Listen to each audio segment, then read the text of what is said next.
is what you want from me.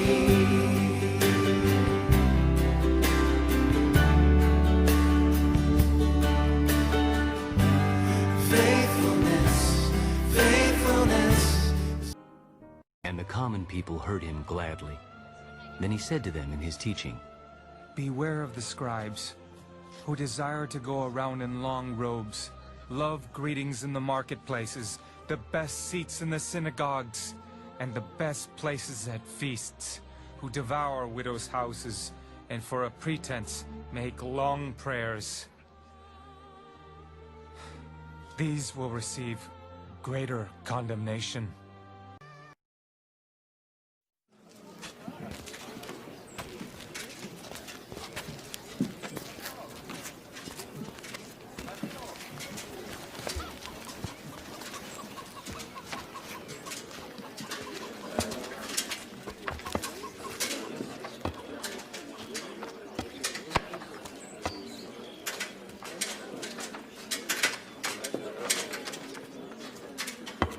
Of a truth,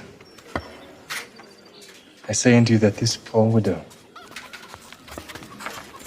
hath cast in more than they all. For all these have of their abundance cast in unto the offerings of God, but she, of her penury, has cast in all the living that she had.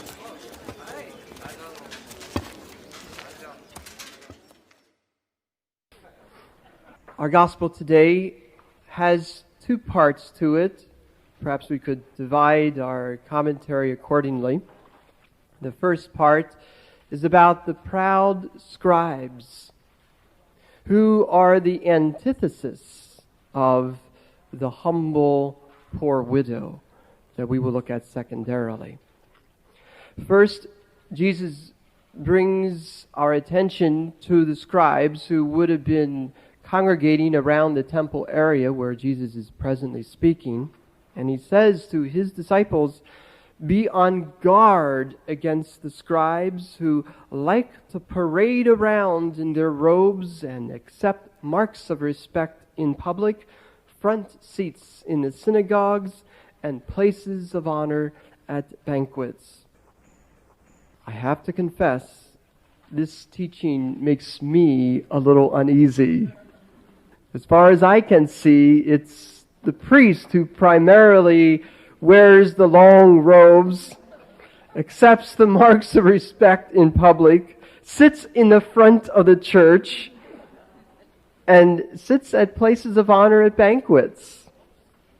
So I have to take a hard look at this myself. But I'm also hoping that perhaps you could see at least a little of a tendency in all of us for this type of clericalism that Jesus finds so difficulty with can also show itself in a form of elitism or egotism or narcissism that has no corner of the market among priests or the Catholic Church, but is widely seen and in any business or home or secular setting. So we would do well, I suppose, to look at these charges that Jesus brings against the scribes, just in case there's a little scribe hiding inside of us. First, Jesus says he finds fault in the fact that they, quote, like to parade around. Now the emphasis there is parading around in long flowing robes. These long robes were sometimes sweeping on the ground, much like the train of a bride's dress, to be a sign of great honor and respect, obviously drawing attention to themselves as if they're some kind of royalty. And so we would do well to ask ourselves in the mirror of this gospel, what do we do? How do we carry ourselves that draws attention to ourselves rather than giving attention to the Lord in the temple, in the church, or giving our attention to others? The scribes very humanly and naturally loved to be greeted with honor and respect in public. Well, don't we all? Don't we all? And yet the sign of a real saint is not that they make themselves look so good as they will make the other even look better. And so, again, Jesus is calling us to turn it around, conversion, to see that we're not about puffing up ourselves. In fact, it's the opposite. We're to be self-effacing, which is why he had such difficulty with these scribes, who also liked to sit in the front seats in a synagogue. Now, in the synagogue, I learned that they had the front wall where the Ark of the Covenant was kept, much like behind this curtain.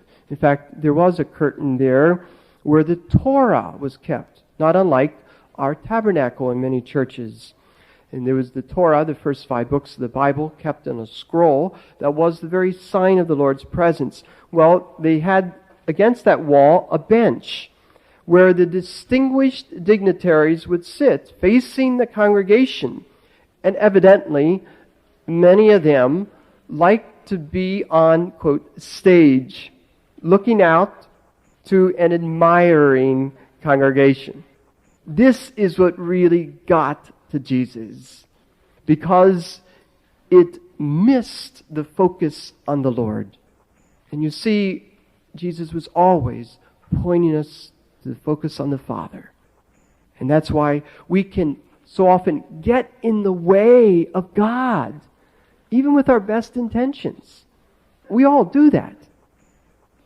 And finally, Jesus finds fault with the scribes because they are always taking the places of honor at banquets. Banquets, not unlike wedding banquets today, have certain seats of honor. In all these cases I said earlier, I'm embarrassed to say, usually it's the priest today who's asked to sit next to the bride and groom at banquets. I've sat there often thinking, I really should be at the end of the line. You know, sometimes people like to put us up there. And I think the more they like to do that, the harder the temptation will be for us to take the lower place. But not to think of that in such simple physical choreography of a room. It's more important that we see this as an outward sign of an inward disposition. And that's what Jesus is getting at.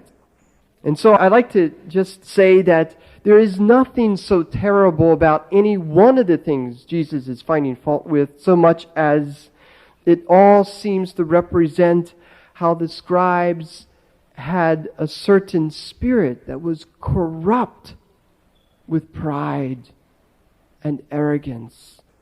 And Jesus was calling his disciples to be about something that was the antithesis of that, which is to say humble service. That is the very heart and soul of worship and religion. And what infuriated Jesus even more was evidently the fact, as we hear at the last part of this first half of the gospel, that these very religious leaders, in the, quote, name of religion, devoured the savings of widows and would recite long prayers for appearance sake. It is they, Jesus says, who will receive the severest sentence. If there's anyone who stood up for the poor and the voiceless in society, it was Jesus. And somehow, sometimes, it is the most sacrilegious thing that religion takes advantage of these very poor people. I know we could all see some signs of that even today. I won't go into any example because the most important thing is we first look within ourselves. And perhaps more importantly, that we look to what Jesus focused his attention on, the poor widow. And now that Jesus, in a way, set the stage for what Mark will now bring our attention to in the second half of the gospel, as Jesus finishes this hard teaching on the temple against clericalism and religious abuse, he then observes this poor widow who stands in stark contrast to the scribes. Don't miss this point, that Mark the evangelist is intending this juxtaposition of the comparison of the self-serving scribes on the one hand, now to be compared to the self-sacrificing widow on the other. He intends this to be a powerful lesson on religion. For recall, teaching is taking place at the temple, which was at the very heart of the religion of Judaism. And not unlike Jesus would want to speak here at the cathedral, the center of the archdiocesan worship also. We are told that Jesus observed the crowd putting money into the collection box. I have to just comment, that very thought amuses me, that Jesus was watching who and what people were putting into the collection. He said many of the wealthy put in sizable amounts, but one poor widow came and put in 2 small copper coins worth about a cent. Now notice, Jesus does not discourage the wealthy from putting in sizable amounts. But what caught Jesus' attention and admiration was the poor widow. I often think of it when I see different plaques in church today. So-and-so gave this for so-and-so this. And I wonder if that's in the spirit of this gospel, because these poor widows who give even more generously are hardly mentioned because, they're not special friends or contributors, because they can't give in dollars what measures even a more generous proportion of their income. A little about this poor widow. First, in Jesus' time, the words poor and widow went together, like 2 sides of the same coin. Widow was that person who not only was without husband, but without a major source of income in a day when there was no social security or pension plan. So, with their very meager resources, a widow's concern was simply how she was going to make it from day to day in a matter of survival. The 2 small copper coins that she gives into the collection were the smallest of all the coins used in the currency of Jesus' time. Scholars today believe that in today's economy, those 2 small copper coins would be equivalent to 2 quarters. Jesus called his disciples over when he noticed this widow's contribution and told them, I want you to observe this poor widow who contributed more than all the others who donated to the treasury.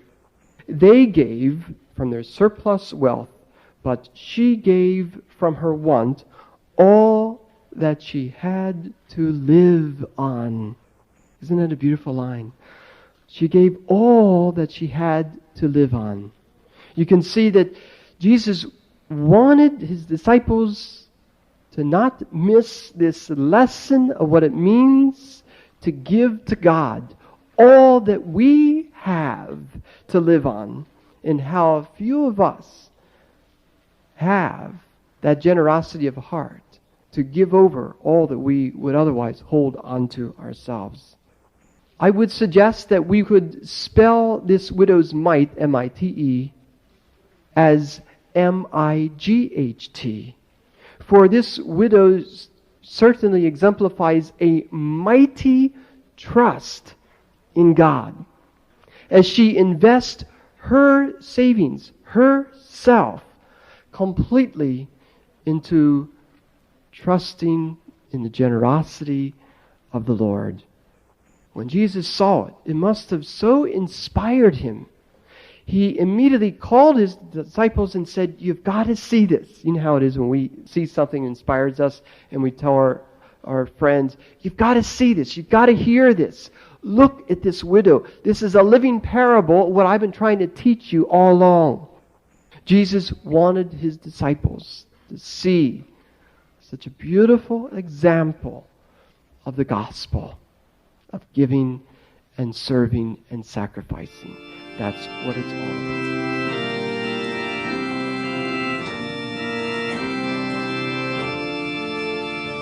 To the temple